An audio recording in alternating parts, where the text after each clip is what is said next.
Voilà, bonjour frères et sœurs, je voudrais vous lire la parole du jour dans l'évangile selon Saint Jean chapitre 15 verset 9. Comme le Père m'a aimé, moi aussi je vous ai aimé. Demeurez en mon amour, si vous gardez mes commandements, vous demeurez dans mon amour comme moi j'ai gardé les commandements de mon Père et je demeure en son amour. Je vous dis cela pour que ma joie soit en vous et que votre joie soit complète. Voici quel est mon commandement. Vous aimez les uns les autres comme je vous ai aimé. Nul n'a plus grand amour que celui-ci. Donnez sa vie pour ses amis. Vous êtes mes amis si vous faites ce que je vous commande. Je ne vous appelle plus serviteur, car le serviteur ne sait pas ce que fait son maître. Mais je vous appelle ami, parce que tout ce que j'ai entendu de mon Père, je vous l'ai fait connaître. Ce n'est pas vous qui m'avez choisi, mais c'est moi qui vous ai choisi et vous ai établi pour que vous alliez porter du fruit et que votre fruit demeure, afin que tout ce que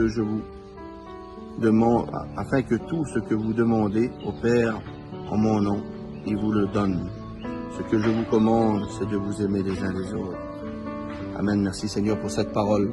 Frères et sœurs, déjà le Seigneur nous dit dans cette parole que c'est pas nous qui l'avons choisi, c'est lui qui nous a choisis. Le Seigneur t'a choisi pour le servir aujourd'hui. Je vais rebondir sur deux petits versets. Vous aimez les uns les autres comme je vous ai aimé. Cela peut nous paraître difficile en sachant que Dieu lui-même a donné sa vie pour nous. Jean 3,16, car Dieu a tant aimé le monde qu'il a donné sa vie pour nous, pour que nous soyons sauvés. Et juste en bas, dans cette parole, il est dit, nul n'est plus grand amour que celui-ci, donner sa vie pour ses amis. Voilà, donner sa vie pour Dieu, ce que ça veut dire, comme Dieu nous a aimés, c'est-à-dire donner sa vie sur la croix pour nous, parce qu'on a cette image de Dieu qui a été juste là, donner sa vie. Mais donner sa vie pour le Seigneur aujourd'hui, dans le monde où on vit, je pense que c'est donner du temps pour Dieu, prendre du temps pour Dieu.